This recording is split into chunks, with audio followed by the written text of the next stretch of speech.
YCP ప్రభుత్వంలో ప్రభుత్వ భూములతో పాటు ప్రైవేట్ భూముల్ని కూడా వైసీపీ నాయకులు వదలలేదు.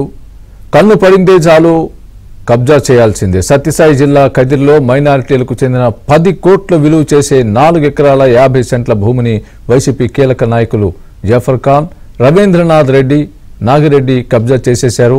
నకిలీ పత్రాలు సృష్టించి దర్జాగా రిజిస్ట్రేషన్ కూడా చేయించుకున్నారు.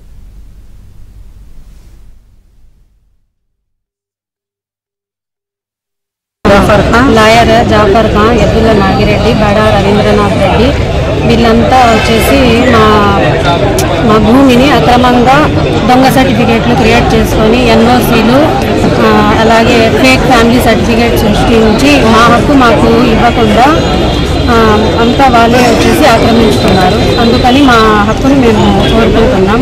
మాకు న్యాయం చేయాల్సిందిగా మేము ఉన్నప్పుడు మాకేం న్యాయం జరగలేదు. మేము రెవెన్యూ ఆఫీస్ చుట్టూ తిరిగినా కూడా 2 ఏళ్ల నుండి ఇట్లా మా భూమికి సర్వే చేయండి అని చెప్పి మేము తిరుగుతా ఉన్నా కూడా ఏమీ పట్టించుకోవడం లేదు. అందుకని మేము ఇప్పుడు వచ్చేసి హైకోర్టును కూడా ఆశ్రయించి